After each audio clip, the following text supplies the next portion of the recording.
সবচেয়ে বড় যে শক্তি, এটা মুসলমানের হাতে আল্লাহ দিয়েছে। এটার নাম হলো তেল। তেল হলো বর্তমান যুগের সবচেয়ে বড় হাতিয়ার। কালকের থেকে যদি তেল বন্ধ করে দেওয়া হয়, সারা বিশ্ব অচল হয়ে যাবে। তেল এমন এক জিনিস, এটা ধন্য পাতা কাঁচামরিচ পর্যন্ত এর হাত আছে। একবার এক অর্থমন্ত্রী বললেন যে আমি তো অন্য কোন জিনিসের দাম বাড়াইনি, তেলের দাম বাড়াইছি। উনি হয়তো ভাবছেন দেশের জনগণ একবারে বোকা। দেশের জনগণ তো একবারে অত বোকা না। তেলের দাম বাড়াইলে যে হাঁস, মুরগি, ধন্যপাতা, কাঁচামরিচ, পেঁয়াজ সব বেড়ে যাবে, বিদায়ী দেশের জনগণ বুঝবার আর বাকি নাই।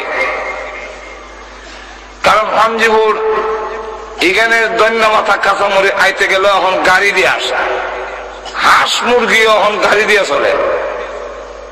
আপনারা আমার কথা বুঝেন কিনা আল্লাহ জানেন, না ঘুমিয়ে গেছেন? তাহলে লক্ষ্য করে দেখেন, সবটার সাথেই তেলের সম্পর্ক যখন আসেনি না নাই। সুতরাং তেলের দাম বাড়লে সবের দাম বাড়বে অটোমেটিক। এখন এই তেল আল্লাহ রাব্বুল আলামিন মুসলমানকে দিয়েছেন, কাফেরের দেশে আল্লাহ তেল দেন নেই। রাশিয়াতে কিছু তেল পাওয়া যায়, কিন্তু যেখানে তেল পাওয়া যায় এটা মুসলিম এলাকা। ইমাম বুখারীর বাড়ি যেখানে, এই বাড়ির নিচে তেল। কিন্তু শক্তির দিক থেকে আমরা কম না, জনসংখ্যার দিক থেকেও আমরা কম না। রাষ্ট্রের পরিসংখ্যান হিসেবে 50-এর ঊর্ধ্বে রাষ্ট্র হলো মুসলিম রাষ্ট্র। কিন্তু এরপরও আজকে সারা বিশ্বে মুসলমান লাঞ্ছিত, অপমানিত। যেরকম ঠিক মুসলমান বড় অসহায়। মুসলমান এমন এক দুর্বল পর্যায়ে আছে যে সকল অপবাদ আজকে মুসলমানের ঘাড়ে চাপায় দেওয়া হচ্ছে।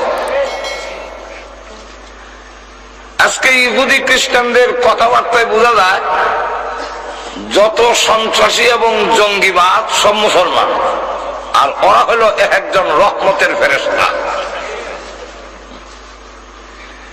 এদের মূল কারণটা হলো আমরা দুর্বল, এই কারণে অপবাদ আমাদের উপরে চাপায়া দেওয়া হয়। থানভী রাহমাতুল্লাহ আলাইহি উনি এক্সাম্পল দিয়ে বিষয়টা এইভাবে বুঝাইছেন, যত দোষ নন্দ ঘোষ মা মিলে বসে এক ছোট বাচ্চা বাতাস ছেড়ে দিছে। বাতাস বলতে কোন বাতাস নাম করলাম না, আপনারা বুঝালে। বাতাস ছেড়ে দিছে একজন মুরব্বী, আর তাপ্পুর মারছে ছোট বাচ্চারে। সে বলে আমাকে তাপ্পুর দিলেন কেন? কথা বলিস না, বাতিস না, হয়ে থাক। পাশের আরেকটা লোক উনিও বাতাস ছেড়ে দেয়, দিয়া তাপ্পুর মারছে ছোট বাচ্চারে। ওই হেরোই তাপ্পুর দিছে। জিজ্ঞাসা করে আমার তাপ্পুর দিলেন কেন? কান দেয়ার বলে আমি কি দোষ করলাম? তখন পাশের লোকটাই কয় দোষ করছ না, কিন্তু বাতাস যে ওই সারক থাপ্পড় তুই খেতে হবে। বলে কেন? তুই দুর্বল, ফালটা দেওয়ার মতো ক্ষমতা এত জোরে কম। এই কারণে দুর্বল হওয়ার কারণে সকল অপরাধের বোঝা তোমার বহন করতে হবে। যেরকম ঠিক দেখেন না বাস্তবতা, এই দেশের কোন একটি কওমি বেসরকারি মাদ্রাসার বারিন্দায় নারী ধর্ষিতা হয়েছে বললা বাংলাদেশের ইতিহাসে, বাংলাদেশের ইতিহাস কেন 200 বছরের ইতিহাসে এর কোন প্রমাণ কেউ দেখাতে পারবে না। কোন একটি কওমি মাদ্রাসার দুই পক্ষের ছাত্রের গোলাগুলির কারণে অনির্দিষ্ট কালের জন্য বন্ধ দেওয়া হয়েছে, এমন একটা রেকর্ড পৃথিবীর কেউ দেখাতে পারবে না। কোন একটি কওমি মাদ্রাসার বারিন্দায় ছাত্ররা উস্তাদের লুঙ্গি পাঞ্জাবি টেনে খুলে নিয়ে গেছে, এর কোন প্রমাণ যখন আছে? কিন্তু এরপরও জঙ্গিবাদের অপবাদ মাদ্রাসার ছাত্ররার উপরে, মাদ্রাসার উপরে।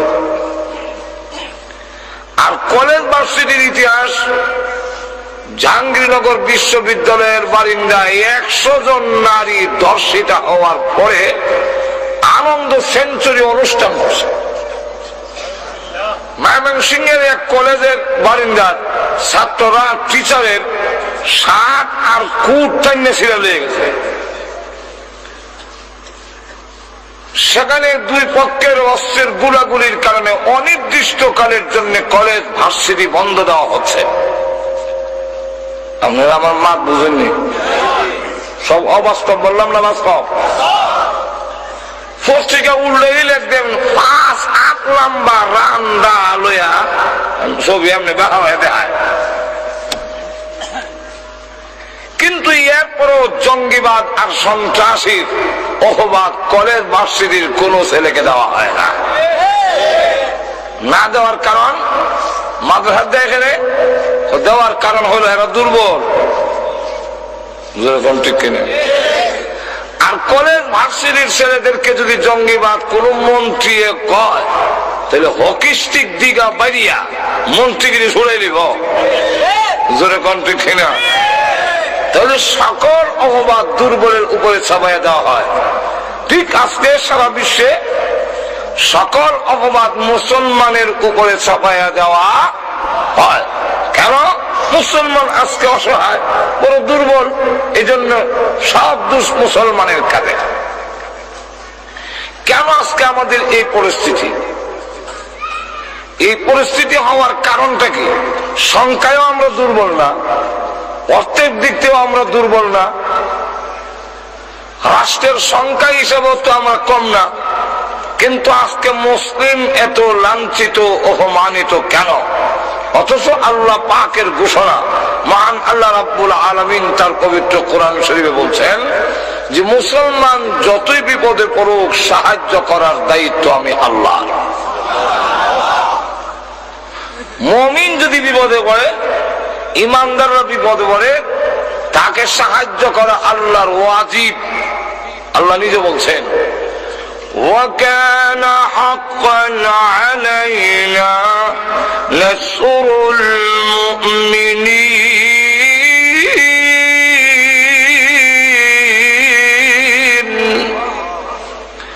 وَكَانَ حَقًّا عَلَيْنَا। আল্লাহ বলেন আমার উপর হক, আমার জিম্মাদারি যে হাক্কান আলাইনা নাসরুল মুমিনিন, মুমিনদেরকে সাহায্য করা। মুমিনদেরকে সাহায্য আল্লাহ রাব্বুল আলামিন করবেন। শুধু এখানেই না, আল্লাহ রাব্বুল আলামিন আরেক আয়াতে বলছেন যে কিভাবে করবেন। যেইভাবে ইউনুস আলাইহিস সালাতু ওয়াস সালামকে নিঃছিদ্র বেষ্টনীর ভিতরে আমি আল্লাহ সাহায্য করেছিলাম, আজও তোমাদের করব। একটু জোরে কর। ইউনুস আলাইহিস সালাতু ওয়াস সালাম মাছের পেটের ভিতরে চলে যাওয়ার পরে সেখান থেকে বের হওয়ার কোন রাস্তা নাই। পৃথিবীর কোন মানুষ বিশ্বাস করবে না মাছের পেটে চলে গেলে এই মানুষটা ফিরে আসবে, এই কথা জিন্দেগিতে কোনোদিন কেউ বিশ্বাস করবে না। তাও একটা মাছে নয়, 2টা মাছে ওনাকে খেয়ে ফেলেছে। প্রথম যেই মাছে ওনাকে গিলে ফেলেছে, আর একটা মাছ এসে ওই মাছটা সহ গিলে ফেলেছে। 2টা মাছের পেটের ভিতরে চলে গেলেন। হযরত ইউনুস আলাইহিস সালাম সেই মাছের পেটে 1 দিন 2 দিন না 40 দিন পর্যন্ত থাকার পরে সুস্থভাবে বের হয়ে আসলেন। আল্লাহ রাব্বুল আলামিন কোরআনে বলেন, হে ইউনুস পয়গম্বর, ওই মাছের পেটের ভিতরে তুমি যখন আমি আল্লাহর শরণাপন্ন করি, ইউনুস আলাইহিস সালাতু ওয়াস সালামকে মাছ, বিশাল মাছ যখন ওনাকে নিয়ে একবারে সমুদ্রের নিচে চলে গেল, সেখানে যাওয়ার পরে তাফসীরের কিতাবে উল্লেখ করেছে ইউনুস আলাইহিস সালাতু ওয়াস সালামকে আল্লাহ মাছের পেটের ভিতরে এমন ভাবে রাখলেন যেইভাবে একটা মানুষ গ্লাসের ভিতরে থাকলে বাহিরের সব দেখে, ঠিক ইউনূস আলাইহিস সালাম মাছের পেট থেকে সমুদ্রের সব কিছু দেখতেছে। সেখানে যাওয়ার পরে একটি গুনগুনি আওয়াজ ওনার কানে আসতে লাগলো। সেখানে আল্লাহ রাব্বুল আলামিন ফেরেশতা বানাইলেন। পয়গম্বর যেখানে যায় ফেরেশতাও সেখানে যায়। ইউসুফ আলাইহিস সালাম যখন জেলখানার ভিতরে চলে গেল, জিবরাইল আলাইহিস সালাম একদিন জেলের ভিতরে গেলেন। ইউসুফ আলাইহিস সালাম ডাক দিয়ে বলেন, ও আল্লাহর পয়গম্বর, আপনি তো পবিত্র ফেরেশতা জিবরাইল, এই জেলখানার ভিতরে কেন আসলেন? এটা তো চোর ডাকাতির জায়গা, এরা তো খারাপ লোকদের বাসস্থান, অপবিত্র জায়গায় একটি জেলখানা, এর ভিতরে আপনি কেন আসলেন? জিবরাইল আলাইহিস সালাম জবাব দেন, ও আল্লাহর পয়গম্বর, ইউসুফ আলাইহিস সালাম যেই জেলের ভিতরে ঢুকে পড়েছে এটা আর অপবিত্র রয়েছে না, পবিত্র হয়ে গেছে। সুতরাং আল্লাহর পয়গম্বর যেখানে এসে গেছেন সেখানে আমি জিবরাইল আসা আর কোনো বাধা রয়েছে না। এখন লক্ষ্য করেন, ইউনূস আলাইহিস সালামের কাছে ফেরেশতা যাওয়ার পরে উনি ডাক দিয়ে বলেন, ও আল্লাহর রহমতের ফেরেশতা, এই অতল পানির নিচে আমি যখন চলে আসলাম, আসার পরে মাছের পেট থেকে একটি গুনগুনি আওয়াজ আমি শুনতে পাচ্ছি। ওই আওয়াজটা কিসের হয়? পানির নিচে এত গুনগুন গুনগুনের আওয়াজ কিসের? জিবরাইল বলেন, হ্যাঁ ইউনূস আলাইহিস সালাম, আপনার কানে যে গুনগুনি আওয়াজ আসতেছে, এই গুনগুনি আওয়াজটা হলো গুঞ্জন যে আওয়াজ হচ্ছে, এই আওয়াজটা হলো অতল পানির নিচে যতগুলো কানকর আছে সমস্ত কানকর গুলো মহান আল্লাহর জিকিরে লিপ্ত আছে। আল্লাহর জিকির করতেছেন, তাদের আওয়াজ আপনি শুনছেন। ইউনূস আলাইহিস সালাম আল্লাহর পেটের ভিতরে তিনিও জিকির শুরু করলেন, লা ইলাহা ইল্লা আনতা সুবহানাকা ইন্নী কুনতু মিনাজ জালিমিন। আল্লাহ রাব্বুল আলামিন জবাবে বলেন, হে ইউনূস আলাইহিস সালাম, ওই অতল পানির নিচে দুইটা মাছের পেটের ভিতরে চারটা অন্ধকারের মধ্যে থেকে যখন আমার শরণাপন্ন হলে আমার জিকির করতে আরম্ভ করেছো, আমি আল্লাহ রাব্বুল আলামিন তোমার জিকির শুনেছি। শুধু শুনছি তাই না, ফাস্তাজাবনা লাহু, আবার জবাব দিয়েছি।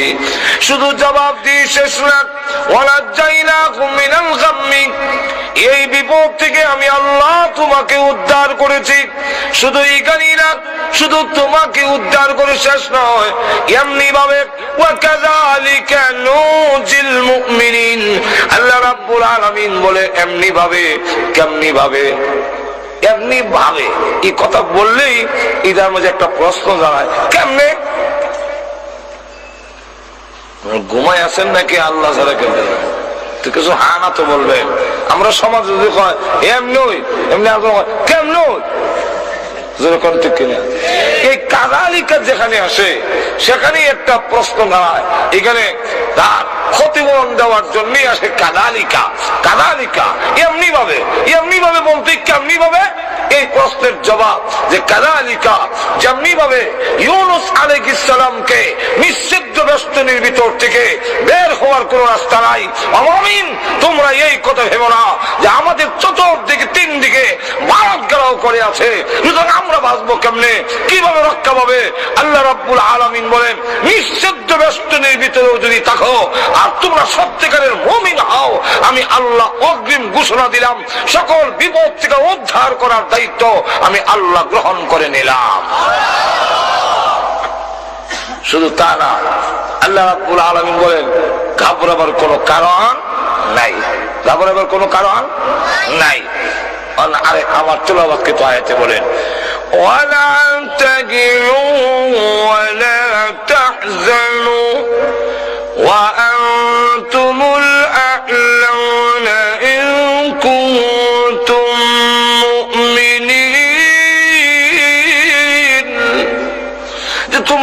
নিরাশ হইও না, নিরাশ হয়ে যেও না, আর মনে হয় উপায় নাই, শেষ হয়ে যাবে, নিরাশ হইও না।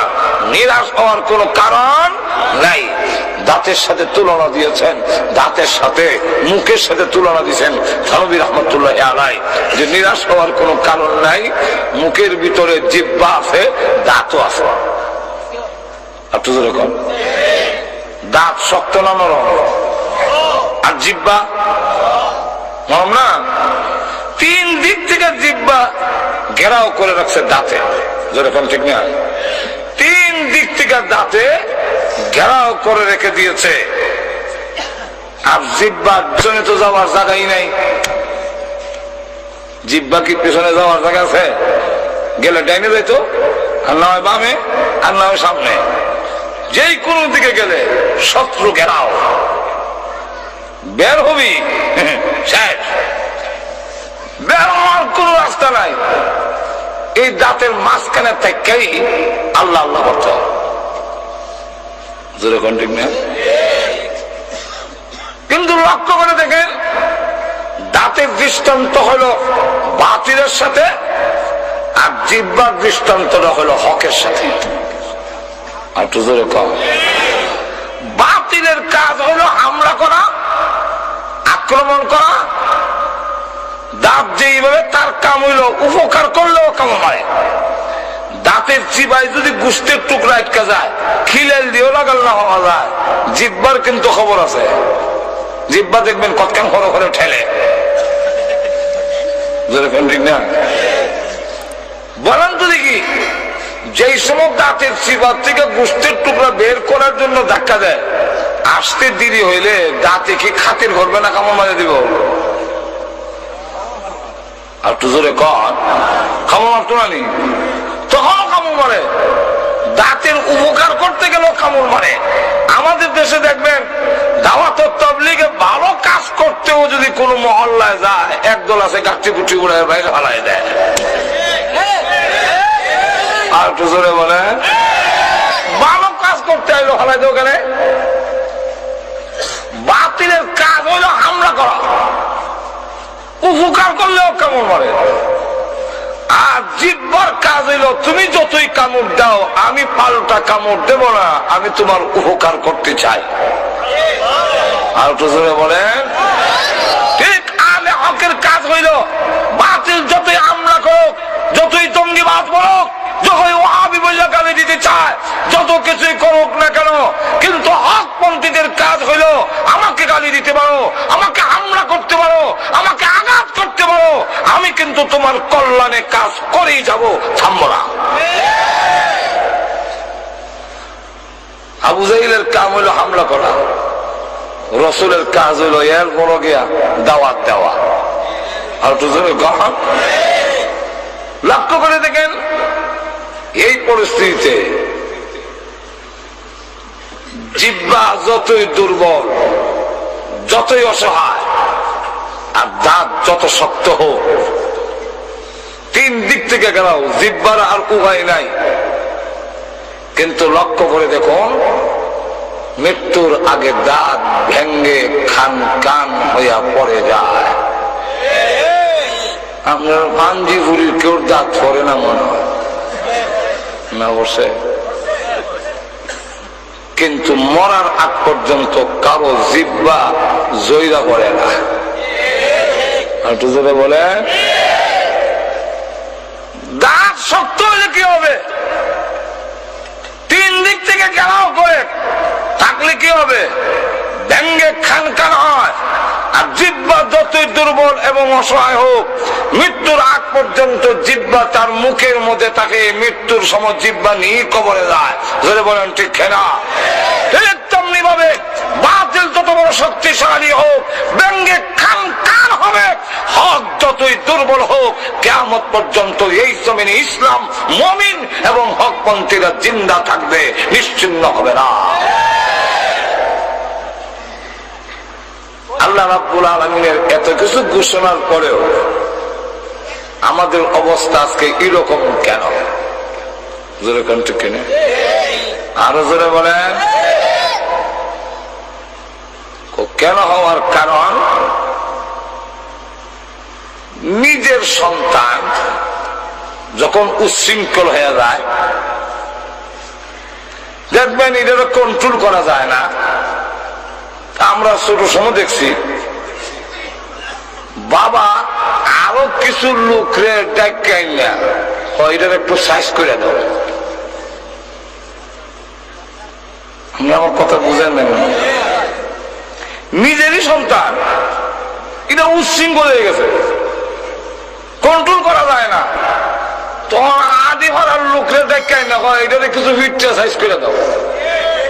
যেরকম ঠিক না?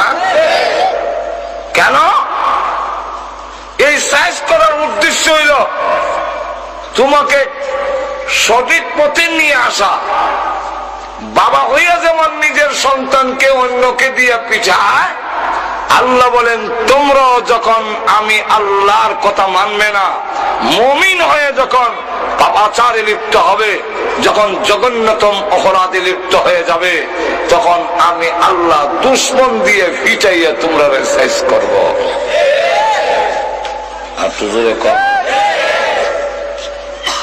এটার একটা কবিতা দিয়ে বললে আপনারা বুঝতে সুবিধা হবে। বলবো?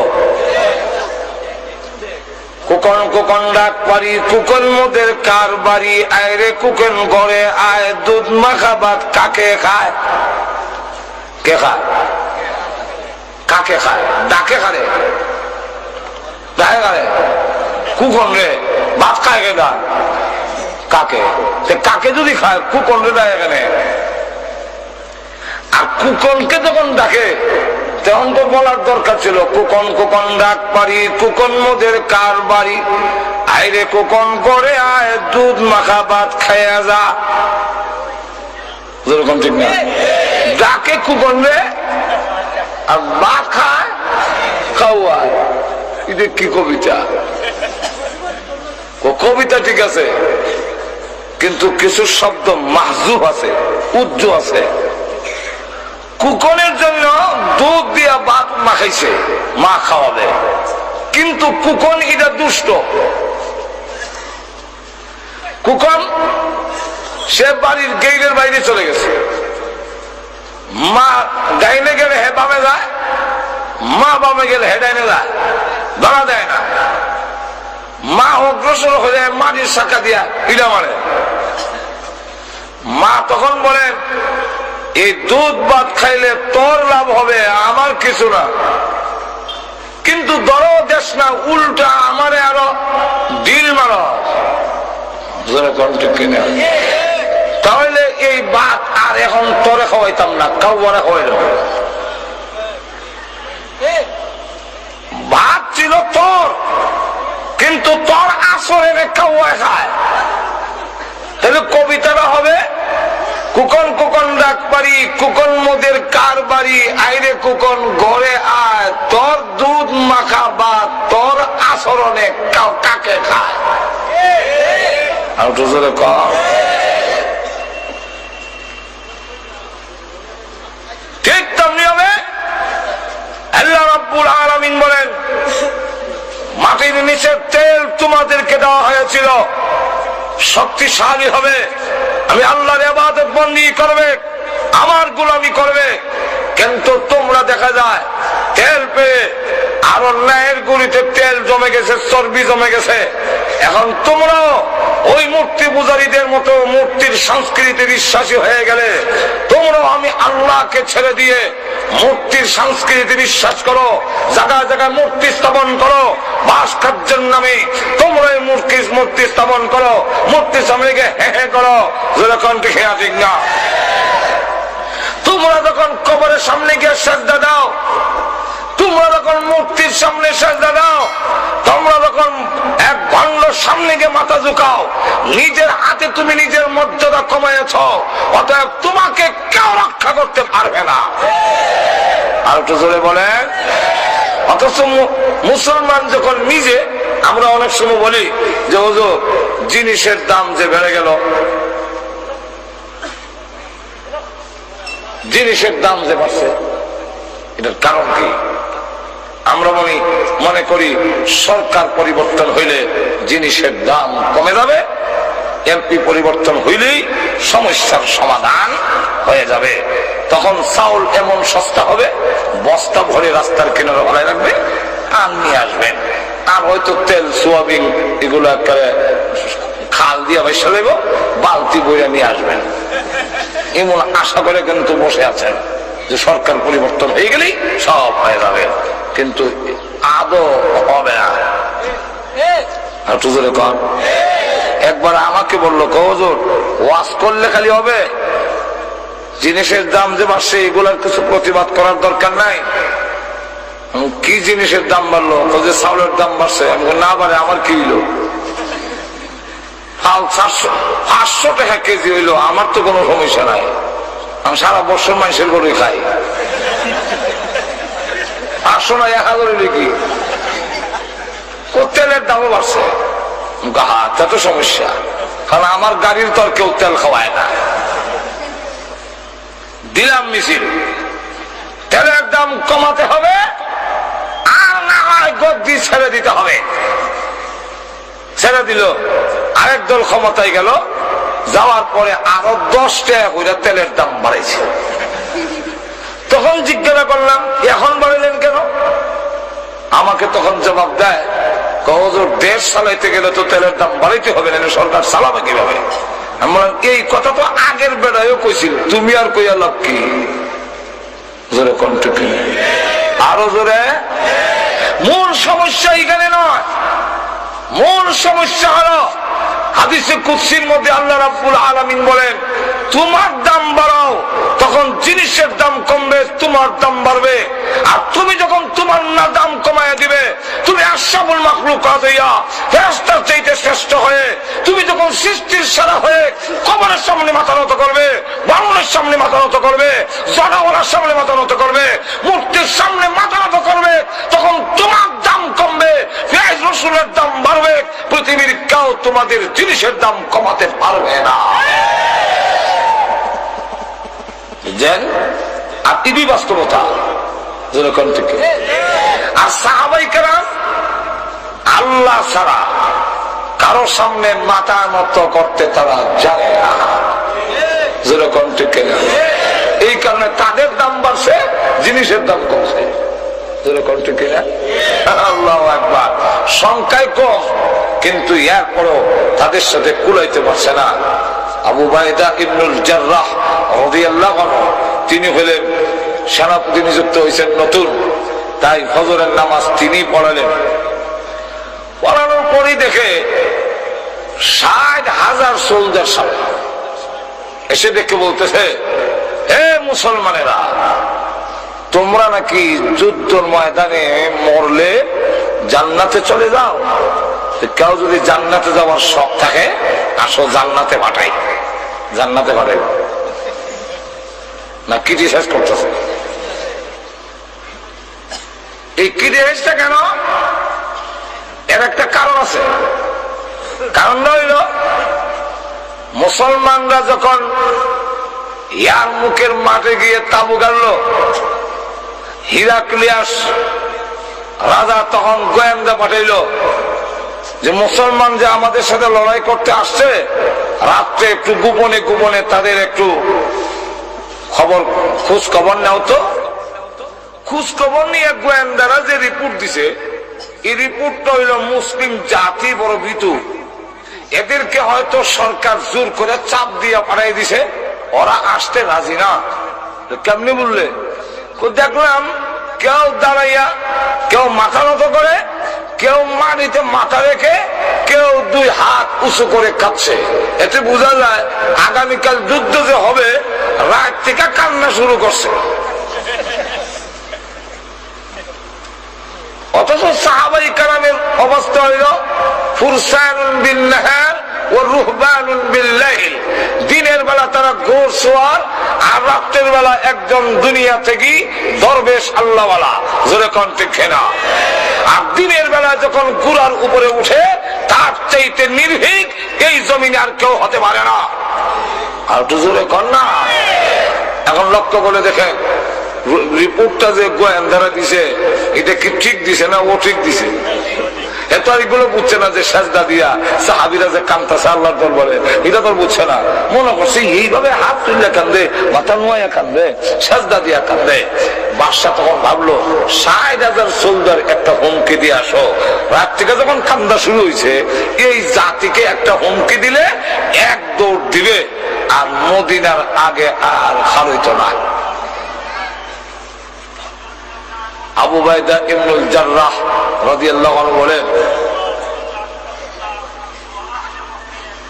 কেন আবার আরেকটা ওয়াজ বাজে, লক্ষ্য করে দেখেন, অসুবিধা হইতেছে না আপনাদের? আবু উবাইদা ইবনুল জাররাহ বলেন, উপহাসের জবাব উপহাস দিতে হয়, ঠাট্টার জবাব ঠাট্টার ভাবে দিতে হয়, ক্রিটিসাইজের জবাব ক্রিটিসাইজের মাধ্যমে দিতে হয়। আর একটু জোরে কর না। এই ৬০,০০০ সোলজার রে এমন একজন আছে কি মানুষের সামনে কেমনে কইতা যেভাবে বইছে। এরপরেও মহান আল্লাহ পাক কোরআনে বলছেন, তোমাদেরকে যখন বলা হয় মজলিসে মাহফিলে, ওয়াইদা কিলা লাকুম তাফাসসাহু ফিল মাজালিসি ফাসসাহু ইয়াফসাহিল্লাহ, তোমরা যদি জায়গা বড় করে দাও আমি আল্লাহ তোমাদের জায়গা বড় করে দেব। এখন আপনারা কি চান কবরে হাসরে জায়গা বড় হোক? কে কে চান দেখতাম? হাত তুলে না, হাত তুলে না, লইরা লইরা লইরা, যে লড়ে হেসায়, যে লড়ে না হেসায় না। যদি আপনি মনে করেন কবরে আমার জায়গা সংকীর্ণ হোক, আমি তো লড়বো না, দেবো সেটাই না, আপনার কোনো আপত্তি নেই। আর যদি চান যে একটু জায়গা বড় হওয়ার দরকার, তো এটা ছেড়ে যান।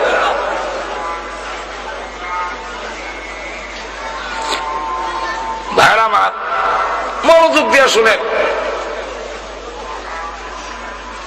ঈদা কার একটা ওয়াজ হইতেছে অটোমেটিক, লক্ষ্য করে দেখেন। না এটা না,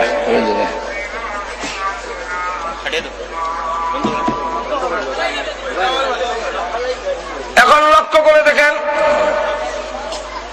বলল একজন কে আসো যে এই ৬০,০০০ সোলজারে একটা দৌড় দেওয়াতে পারবে একজন ব্যক্তি।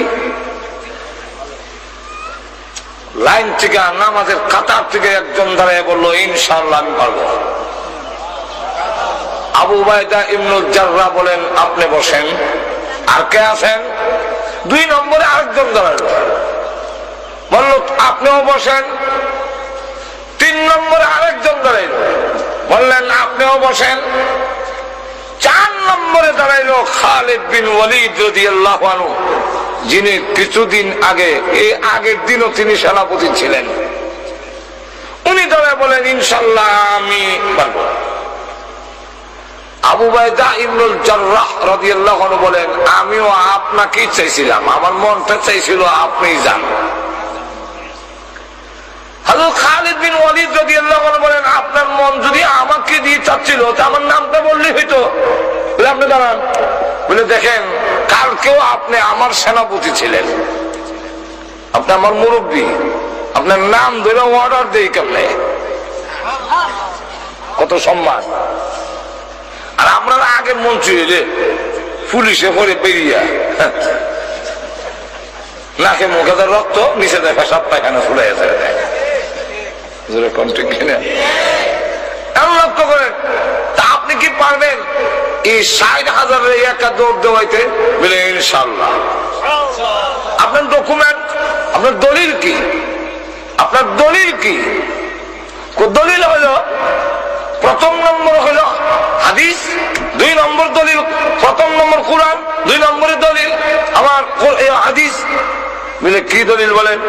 বলে ১ নম্বর হলো আল্লাহ কোরআনে বলছেন, ওয়ালা তাহিনু ওয়ালা তাহজানু ওয়া আনতুমুল আ'লাউনা ইন কুনতুম মুমিনিন। তোমরা ঘাবড়ায়ো না, তোমরা ভয় পেও না, নিরাশ হয়ো না, সব জায়গায় তোমরা বিজয়ী হবে যদি তোমরা মুমিন হও। তো আল্লাহর ঘোষণা অনুযায়ী আমি মুমিন হইলে বিজয়ী হব। সেখানে তো বলা হয় নাই যে ৬০,০০০ মোকাবেলায় ৬০,০০০ যেতে হবে, জোরে কোন ঠিক না, শুধু শর্ত দিচ্ছেন মুমিন যদি হও বিজয়ী হবে। জোরে কোন ঠিক না? তখন লক্ষ্য করে দেখেন এই পরিস্থিতিতে হাদিস, আল্লাহু আকবার, হাদিসে আল্লাহ রাসূল বলেন যার ভিতরে ঈমান আছে সে হলো জিন্দা, আর যার ভিতরে ঈমান নাই সে হলো মুর্দা। ৬০,০০০ মুর্দা, আমি একা জিন্দা। আর ৬০,০০০ মুর্দার জন্য একজন জিন্দাই যথেষ্ট নাকি? আপনার গ্রামের কবরস্থানে আপনি একা গিয়ে দাঁড়িয়ে কবরে জানা আছে, কেউ দাঁড়াবে আপনার সামনে? তাহলে এই ৬০,০০০-এর জন্য আমি একাই যথেষ্ট। আচ্ছা, তাহলে আপনি যান, তবে একা যান কেমনে? আরো ৫৯ জন দেই, তাহলে কজন হবে? মাথা পিছে কজন করে পড়ে? ১,০০০ জন। তাহলে দূর থেকে সুইচ টিপ দেওয়া না, কাছে গিয়া এক করে তরবারি নিয়ে সেদাসেদি, ঠিক না? শুরু হয়ে গেল লড়াই। ফজর নামাজের পরে উভয় পক্ষের ঘুরার খুরের আঘাতে ধুলাবালু এমন উঠতেছে যার বলে বিজয়ী হচ্ছে না পরাজয় হচ্ছে, কে মরছে না কিচ্ছুই বোঝা যায় না। আসরের নামাজের পরে যখন ধুলাবালু কিছু থামলো, আবু বাইদা ইবনুল জাররাহ রাদিয়াল্লাহু আনহু বলেন যে আমি গেলাম, আমার বিশ্বাস মুসলমান তো চুষে গেছে জজবায়, ৬০,০০০-এর মোকাবেলায় ৬০ জন তো শহীদ হয়ে যাবে। দেখি অবস্থা কি হয়েছে, গিয়ে দেখি রক্তে ভিজে মরুভূমির বালু এমন ব্যাগ এমন কাদা হয়েছে, আমার গুড়ার খোর পাও কাদার ভিতরে ঢুকে যায়। তখন তিনি ডাকতে আর লাশ যা পড়ে আছে উল্টায় দেখে চেহারা মুসলমানের। ময়দানে দাঁড়িয়ে চোখের পানি ছেড়ে দিয়ে কান্না শুরু করে দিয়েছেন, প্রভু হে রব্বুল আলামিন, তোমার নবীর হাড় ভাঙা পরিশ্রমের মাধ্যমে যেই সাহাবীগুলো তৈরি করেছেন ওনারা শহীদ হয়ে গেছেন, আমার কোনো আপত্তি নাই, শাহাদাতের মরণ হলো মর্যাদার মরণ, কিন্তু তোমার নবীর সাহাবীগুলোর লাশটা কেউ দিবে না। আল্লাহ, আমি সম্মানের সাথে তাদের দাফন করব। এইভাবে যখন কান্দছি, হঠাৎ করে দেখে ওই মাটির কিনারে একজন লোক হতভম্ব হয়ে দাঁড়িয়ে আছে। ভাবলেন ওনার কাছে গেলে হয়তো কিছু জানতে পারি ঘটনা। কাছে গিয়ে দেখেন তিনি হলেন খালেদ বিন ওয়ালিদ। জড়ায় ধরেছেন, এ খালেদ এখনো বেঁচে আছেন? আলহামদুলিল্লাহ। আচ্ছা, কথা বলবো পরে, শুনবো পরে। সূর্য লাল হয়ে গেছে, মনে হয় এই ভয়াবহ যুদ্ধের পরিস্থিতিতে নামাজ আদায় করতে পারেননি। নামাজটা আগে আদায় করেন, তারপরে আপনার সাথে কথা বলবো। কারণ আমরা মুসলমান, ধান কাটা লাগলে নামাজ নাই। আমার পাশের বাড়িতে রাত 11টার সময় শুনি কাতকামুদি চলা। ভাবলাম এত রাতে কাতকামুদি চলা করতে গে, আমার মনে হয় নামাজ পড়তে পারছে না, এশার নামাজ দেরি হয়ে গেছে। না, আবার শুনি কাতকামুদি চলা, এইভাবে ৬০ বার বলছে। ভাবলাম কি রে, এত কাতকামুদি চলা করছি গে। গেলাম চাষা, এত কাতকামুদি চলা করতে গেছে। বাতিজা শুনেছ, ওই দান কারা লাগছে। ফজর নামাজ পড়ে যে বেরিয়েছিলাম, ব্যস্ততায় জোহরও হরলাম না, আসরও না, মাগরিবও না, এশাও টাইম মতে না। এই রাত 11টার সময় সব কাতকামুদি ছোলা নিয়ে এখানে জমাই দিয়েছে। তুই এই জাতির পতন হবে নাকি উন্নতি হবে নাকি? যুদ্ধের ময়দানে সাহাবাই কারাম তো মনে হয় নামাজ আদায় করতে পারেন না, এটা যুক্তিসঙ্গত কারণ, নামাজ পড়তে পারবে না, যুদ্ধের মধ্যে ব্যস্ততা। ও খালেদ, আসরের নামাজটা আদায় করে নেন, তারপরে কথা বলবো। উনি মুস্কি হাসি দিয়ে বলেন, আপনি মনে করেছেন আমরা নামাজ এখনো আদায় করি নাই? আপনার পিছনে যে ফজর নামাজ পড়ছিলাম সেই ওযু এখনো আছে।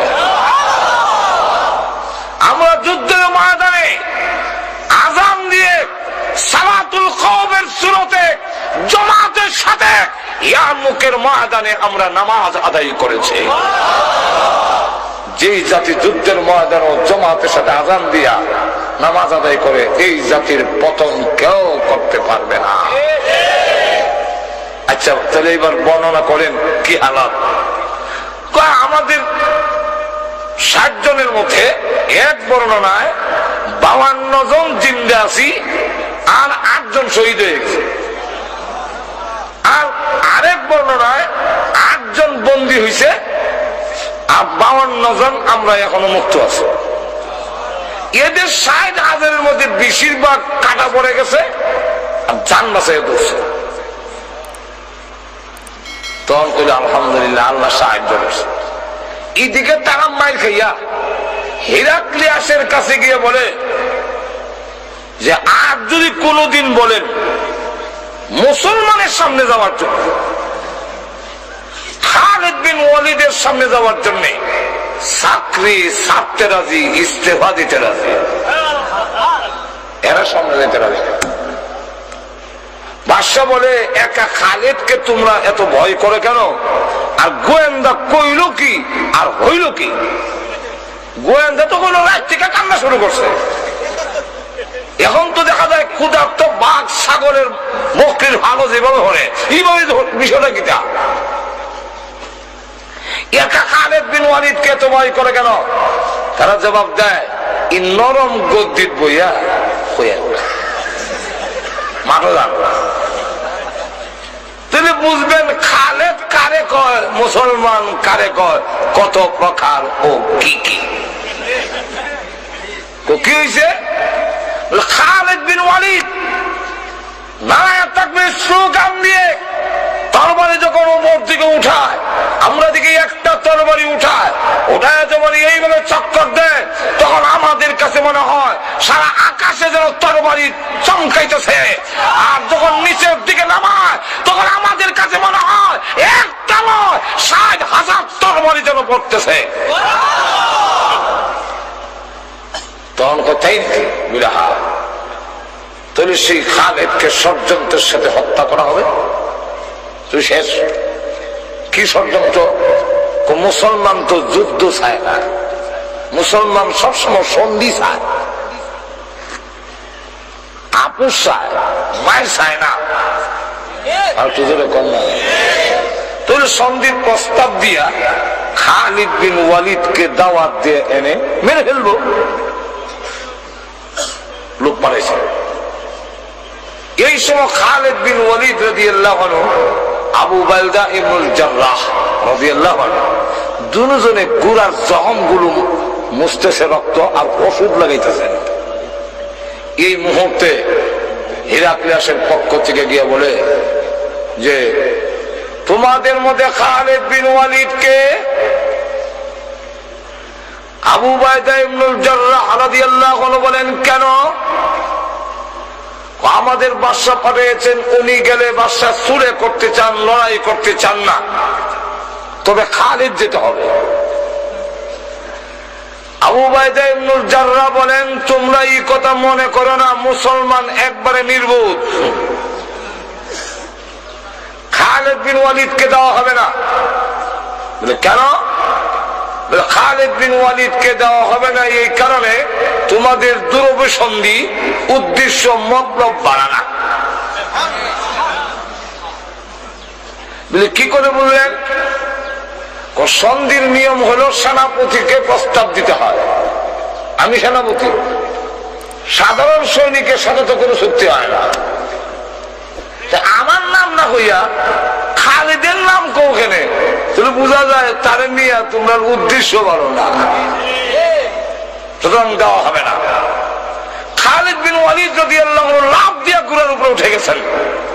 উঠতে বলে হে সেনাপতি, সন্ধি করে আমার নবীর সুন্নাত, আমি গেলে যদি তা মানে তাহলে নবীর সুন্নাত পালন করার জন্য আমি আপনি সেনাপতির হুকুম অমান্য করতে বাধ্য। আমার নবীর সুন্নাতটা আমি জিন্দা করি, আমি গেলে যদি মানে অসুবিধাকে আমি যাই। ঘোড়ার উপরে যখন উঠে গেছে,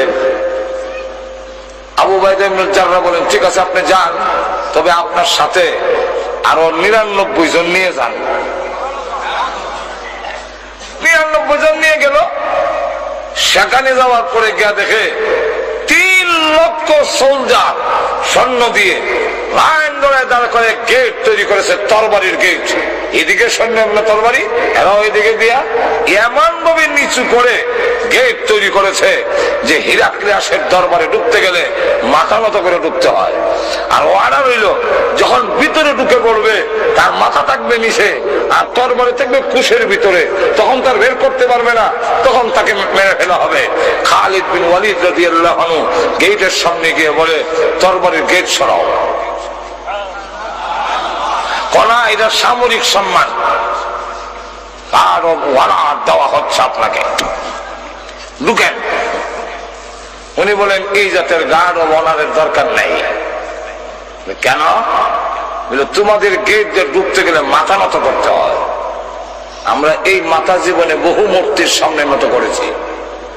ঈমান আনার পরে আল্লাহ ছাড়া পৃথিবীর কোন শক্তির সামনে সম্মান দেখাবার জন্য মুসলমান মাথা নত করে না। সুতরাং তোমাদের গেট সরাও, আমি ঢুকবো না। ওরা ঢুকতেই হবে।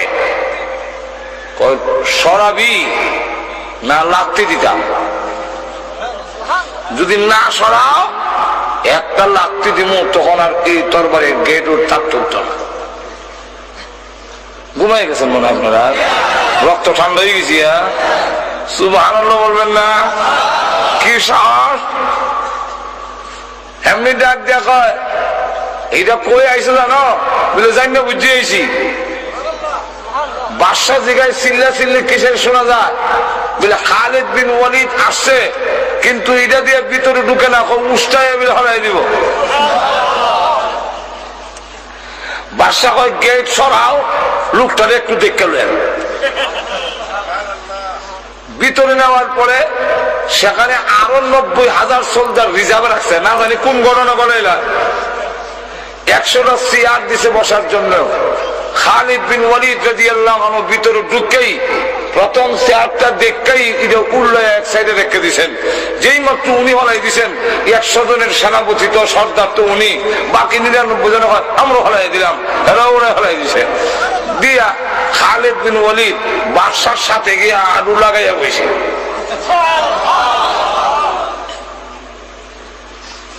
আর বাকিরা গোল বেট দিয়ে বসে, যেমন বোঝা যায় আরবি নুন বানাইছে, নুন। আর নক্তা হইল খালেদ, নুনের নক্তা। এমনি ডাক দিয়া কয়, তোমরা চেয়ার দিলাম, চেয়ারও বসো না, আরুর সাথে আরু লাগাই বসো, তোমরা নিচে গুল দিয়ে বেট দিয়ে বসো। মুসলমান এখনো সভ্যতা শিখছে না। এই চেয়ারও বলে না কেন? বলে চেয়ারও না বসার কারণ হইল আমাদের রাসূল বলেছেন পুরুষের জন্য স্বর্ণ ব্যবহার করা হারাম। তোমার চেয়ারের ভাইয়ার মধ্যে স্বর্ণ লাগাই না, এর লেগে এই চেয়ার আমরা বসিও নাই, দেখতেও চাই না, হারাই দিছি উঠে। আরুর সাথে আরো লাগাই বসে কেন? বলে এটা পরে কোন আগে কও আনছো কেন? চুক্তি করবো লেগে আনছো নি?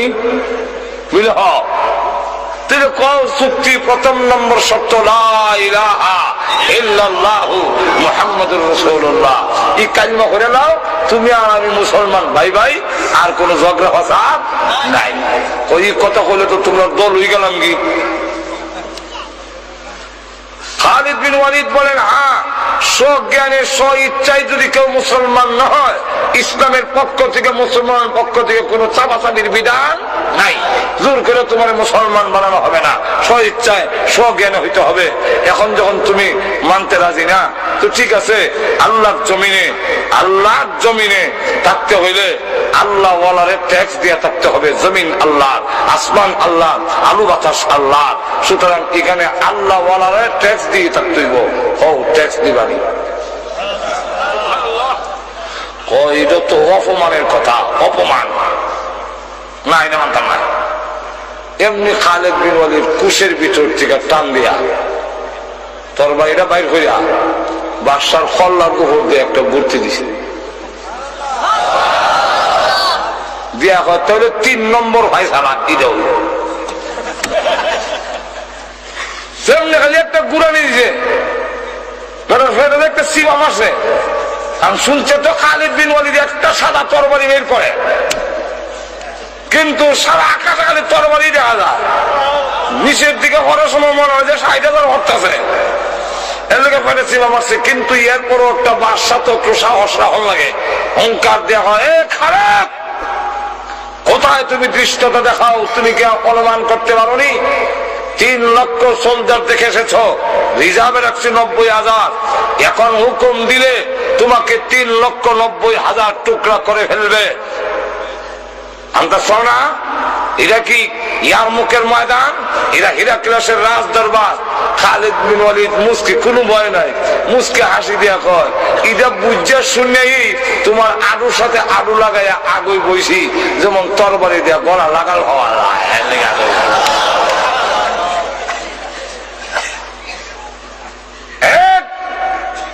বাদশা শোনো তোমার জবান থেকে যদি অর্ডার বের হয়ে যায় খালিদকে হত্যা করার জন্য আমার যদি হায়াত না থাকে হয়তো 3,90,000 টুকরা হতেও পারি কিন্তু শুনে রাখো অর্ডারটা বের হওয়ার সাথে সাথে খালিদের তরবারি যখন গর্জে উঠবে তখন তোমার দেহের থেকে মাথাকে বিচ্ছিন্ন করে দেওয়া হবে আর আমি তোর লাশ দেখে শহীদ হবো খালিদের লাশ তোর কপালে নাই দেখাস এমনি হয় তোমরা যেমনি হয়ে এমনি আছে